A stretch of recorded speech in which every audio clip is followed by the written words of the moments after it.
வணக்கம் நண்பர்களே, நான் உங்கள் நிலைப்பா சுரேஷ் முருகன் பேசுகிறேன். ஆக்சுவலாக அந்த ஹேம்ஸ்டாரில் வந்து எல்லாருமே வந்து பைபிட் இல்லைனா இது ஏன்னா OKX இல்லைனா பைனான்ஸ் இந்த எக்ஸ்சேஞ்சை வந்து நீங்கள் லிங்க் பண்ணிக்கோங்கன்னு சொல்லியிருந்தேன். அதேமாதிரி OKX வந்து நமக்கு இந்தியாவில் வந்து பேன் பண்ணியிருக்காங்க, அது பண்ண முடியாது. அதுமாதிரி பைபிட்டும் வந்து இப்போ சில நாட்களுக்கு முன்னாடி என்ன பண்ணிட்டாங்கன்னா இந்தியாவில் வந்து யூஸ் பண்ண முடியாத அளவுக்கு போயிடுச்சு. ஸோ இப்போ ஒரே ஆப்ஷன் என்ன இருக்குது அப்படின்னு பார்த்தீங்கன்னா வந்து பைனான்ஸுங்க கூடியது மட்டும்தான் இருக்குது. சரிங்களா? இல்லை அப்படின்னா நீங்கள் உங்களுடைய டெலகிராம் வேலெட்டையோ இல்லைனா டவுன் கீப்பர் வேலெட் அந்த மாதிரி எதாவது பண்ணிக்கலாம். இதில் ஒரு என்ன பிரச்சனைனா, டெலகிராம் வேலெட்டு இல்லைனா டவுன் கீப்பர் வேலெட்லாம் நீங்கள் கொடுத்து ரிசீவ் கொடுத்தீங்க அப்படின்னா அந்த வேலெட்டுக்கு காயின் போயிடுச்சு அப்படின்னா அங்கேருந்து எக்ஸ்சேஞ்சுக்கு மூவ் பண்ணி அதை செல் பண்ணுறதுக்கு வந்து நீங்கள் தனியாக ஒரு ஃபீஸ் வந்து பே பண்ணுற மாதிரி இருக்கும். சரிங்களா? அதனால் வந்து எல்லாருமே வந்து ஒரு நல்ல ஒரு முடிவு எடுக்கணும்னு பார்த்தீங்கன்னா டேரெக்டாக வந்து எக்ஸ்சேஞ்சுக்கு வந்து வித்ட்ராவல் கொடுக்குறது தான் ரொம்ப ரொம்ப பெஸ்ட்டு. எந்த ஒரு செலவுமே இல்லாமல் ஈஸியாக வந்து நம்மளுடைய காயின் வந்து பார்த்திங்கன்னா டேரெக்டாக எக்ஸ்சேஞ்சுக்கே மூவ் பண்ணிடலாம். சரிங்களா? ஸோ ஏற்கனவே பழைய வீடியோவில் வந்து பைபிட்டில் எப்படி வித்ட்ரா எடுக்கிறது, பைபிட் அக்கௌண்ட் வந்து எப்படி சீட் பண்ணுறதுங்கிறத வந்து சொல்லியிருந்தேன். ஸோ இதில் வந்து பினான்ஸ் மூலமாக எப்படி பண்ண முடியும் அப்படிங்கிறத நான் சொல்கிறேன். சரிங்களா? ஸோ இப்போ வந்து டேரெக்டாக வந்து ஆப் ஓப்பன் பண்ணிட்டீங்க. அதில் வந்து ரைட் பாட்டமில் வந்து என்ன இருக்குது, ஏர்ட்ராப் இருக்குது. ஸோ ஏர்ட்ராப்பை கிளிக் பண்ணிக்கோங்க. ஏர்ட்ராப் கிளிக் பண்ணிங்கன்னா அங்கே வித்ட்ரா ஆப்ஷன் இருக்குது பார்த்தீங்களா, பாயிண்ட்ஸ் இருக்குது, பக்கத்தில் வித்ட்ரா இருக்குது. ஸோ அந்த வித்ட்ரா ஆப்ஷன் கொடுத்தோடனே பினான்ஸ் எக்ஸ்சேஞ்சுன்னு இருக்குது பாருங்க, அதில் KYC நீடர்னு இருக்குது. ஸோ இதுக்கு வந்து உங்களுக்கு முன்னாடியே என்ன பண்ணியிருக்கணும், நீங்கள் பினான்ஸ் வந்து அப்ளிகேஷன் டவுன்லோட் பண்ணியிருக்கணும். அதுக்கு வந்து KYC வந்து நீங்கள் முடிச்சு வச்சுருக்கணும். இது சம்மந்தமாக வந்து குரூப்பில் ஆல்ரெடி நிறையா வாட்டி இன்டிமேஷன் கொடுத்துட்டேன். ஸோ பண்ணாதவங்க இப்போ கூட பண்ணிக்கோங்க. சரிங்களா? அதை முதல்ல KYC முடிச்சுட்டு வாங்க.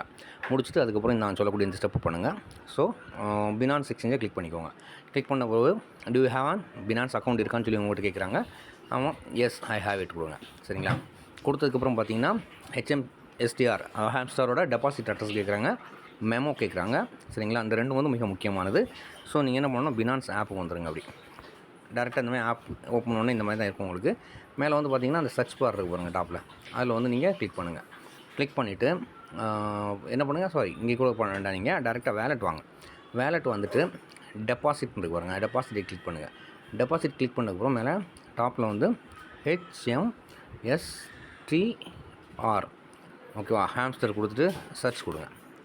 ஸோ சர்ச் கொடுக்கணும். இந்த மாதிரி ஹேம்ஸ்டர் கொடுத்துட்டு நீங்கள் வந்து சர்ச் கொடுத்தீங்க அப்படின்னா வந்து உங்களுக்கு வந்து ஹேம்ஸ்டர் வந்து காமிக்கும். சரிங்களா? ஸோ ஒரு நிமிஷம் வெயிட் பண்ணுங்கள். டெபாசிட் போய்க்கோங்க. சரிங்களா? HMSTR. ஸோ STR போட்டிங்கன்னா அங்கே மேலே ஹேம்ஸ்டார் காம்பேக்ட்னு சொல்லிட்டு வந்துடும். சரிங்களா? இதில் வந்து கீழே வந்து டான் செயினை வந்து கிளிக் பண்ணிக்கோங்க. டான் செயின் கிளிக் பண்ணிட்டு ஓகே கொடுத்துக்கோங்க. இந்த மாதிரி கொடுத்தீங்கன்னா இந்த மாதிரி தான் காமிக்கும். சரிங்களா? இது மேலே வந்து டெபாசிட் அட்ரஸ் இருக்குது. டெபாசிட் அட்ரஸ் மேலே காப்பி பண்ணிக்கோங்க. காப்பி பண்ணிவிட்டு ஃபஸ்ட்டு இங்கே கொண்டு வந்து லாங் ப்ரெஸ் பண்ணிவிட்டு டெபாசிட் அட்ரஸை போட்டுருங்க. டெபாசிட் அட்ரஸ் போட்டதுக்கப்புறமா கீழே வந்து மெமோ, இந்த மெமோ வந்து மிக முக்கியமானது. இந்த மெமோ போடலன்னா உங்களுக்கு காயின் வராது. சரிங்களா? ஸோ அந்த மெமோன்னு இருக்குது பார்த்தீங்களா, அதை காப்பி பண்ணிக்கோங்க. அந்த மெமோ நம்பர்ஸ் இருக்குது பாருங்கள், அதையும் காப்பி பண்ணிட்டு கீழே வந்து மெமோவில் வந்து போட்டு கரெக்டாக பேஸ்ட் பண்ணிவிட்டு சேவ் அண்ட் சூஸ்ன்னு இருக்குது பாருங்கள், அதை வந்து கீழே இருக்கு இல்லையா, சேவ் அண்ட் சூஸ், அதை கிளிக் பண்ணிடுங்க. கிளிக் பண்ணிங்கன்னா ரிக்வெஸ்ட் ப்ராசஸிங் இருக்குது, சக்ஸஸ்ன்னு சொல்லி வந்துருச்சு. சரிங்களா? ஸோ இவ்வளோ தான். ஸோ இந்த ஸ்டெப் நீங்கள் பண்ணிட்டீங்க அப்படின்னா உங்களுக்கு பினான்ஸுக்கு வந்து ஈஸியாக வந்து காயின் வந்து மூவ் பண்ணி கொடுத்துருவாங்க. இதில் முழுக்க கவனிக்கக்கூடியதுன்னு பார்த்தீங்கன்னா, நீங்கள் ப்ராஃபிட் பெர் ஹவர் வந்து மேக்ஸிமம் எவ்வளோ இன்க்ரீஸ் பண்ண முடியுமோ இன்க்ரீஸ் பண்ணுங்கள். கீ எவ்வளோ கலெக்ட் பண்ண முடியுமோ கலெக்ட் பண்ணிக்கோங்க. உங்கள்கிட்ட இருக்கக்கூடிய காயின்ஸோட வேல்யூ முக்கியமே கிடையாது, ப்ராஃபிட் பெர் ஹவர் தான் மிக முக்கியமானது. சரிங்களா? மறக்காமல் அதை பண்ணிக்கோங்க. நன்றி. மீண்டும் அடுத்த வீடியோவில் சந்திக்கிறேன்.